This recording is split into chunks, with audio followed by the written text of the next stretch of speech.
I'm the one who exposed all of this. And I'm the one I'm the only one that has started to do anything about this. Bakit? Ang mga nakaramba na Pangulo, may nakita ba kayong ginawang ganon? Meron ba silang kinulong? Meron ba silang finish na account? Meron ba silang mga investigation na ginawa? Wala. Sa akin lang. Tapos sasabihin, ako daw ang may kagagawan. Eh kung talagang racket ko yun, ba't ko sisirain yung racket ko? Di ba? That makes absolutely no sense. Magandang gabi po, Luzon, Visayas at Mindanao. Tahasang isinangkot ni dating Congressman Zaldico si Pangulong Bongbong Marcos sa mga budget insertion nang magsalita si Ko sa unang pagkakataon mula nang pumutok ang flood control scandal. Sa pamamagitan ng isang video ay itinuro ni Ko ang Pangulo na siyang nag-utos umano sa kanila na magsingit ng 100 bilyong piso sa budget. Ipinarating umano yan sa pamamagitan ng Budget Secretary at batid din ni dating House Speaker Martin Romualdez. Si Romualdez umano ang pumigil sa kanya na magbalik bansa. Nakatutok si Tina Panganiban Perez. Sana po ay hindi nila ako mapatay bago ko mailabas ang lahat. Halos 4 na buwan mula nang umalis ng Pilipinas. Ngayon lang muli nagpakita si dating congressman at dating House Appropriations Committee Chair Zaldico. Bahagi ito ng video na pinadala ng dating staff ni Ko sa media at pinost sa social media accounts ni Ko. Hindi malinaw kung kailan at saan i-record ang video kung saan itinawid niya sa kontrobersiya ng budget insertions sina Pangulong Bongbong Marcos at kanyang pinsang si dating House Speaker Martin Romualdez.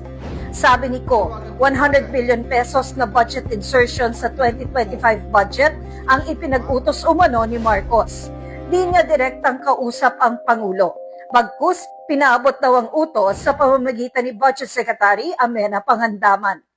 Nagsimula ito nung tumawag si Sekmina Pangandaman sa akin nung nag-umpisa ang BICAM process last year, 2024. Ang sabi niya, katatapos lang ng meeting nila ni Pangulo at may instructions na mag-insert or magpasok ng 100 billion worth of projects sa BICAM. Sabi raw sa kanya ni Pangandaman, pwede niyang kumpirmahin ito kay Presidential Legislative Liaison Office USEC Adrian Bersamin dahil magkasama raw sina Bersamin at Pangulong Marcos sa isang pulong ng araw na iyon. Tinawagan ko po agad si USEC Adrian Bersamin at tinanong ko kung may instruction nga ba ang Pangulo na magpasok ng 100 billion during their meeting. Ang sabi niya ay totoo nga po. The national budget is not conceived, executed, implemented, bidded out, supervised, and completed by one congressman or even by Congress alone, and certainly not by the Speaker of the House. I want to make this simple and clear. The national budget does not depend on just one person.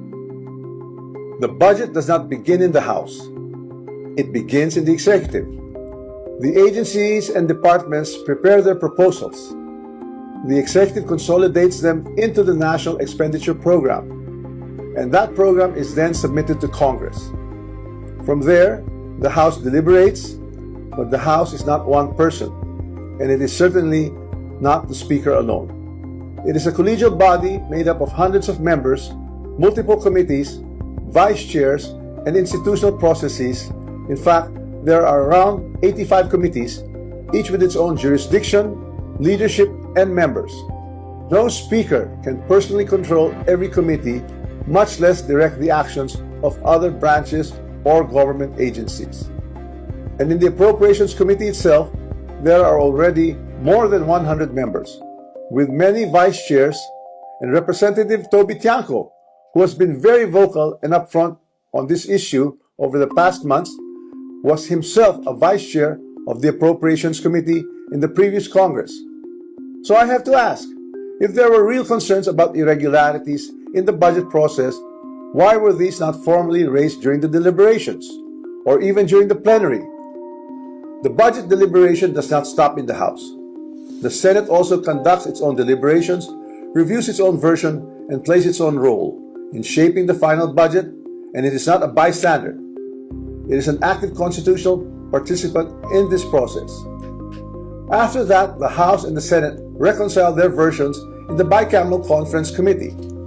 Only then is the final bill transmitted to the President for approval or veto.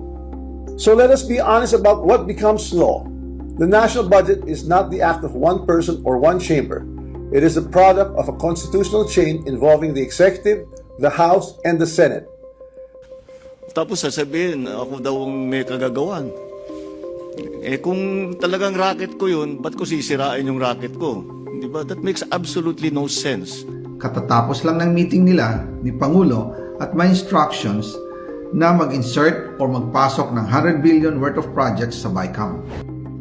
The national budget does not depend on just one person. The budget does not begin in the House. It begins in the executive.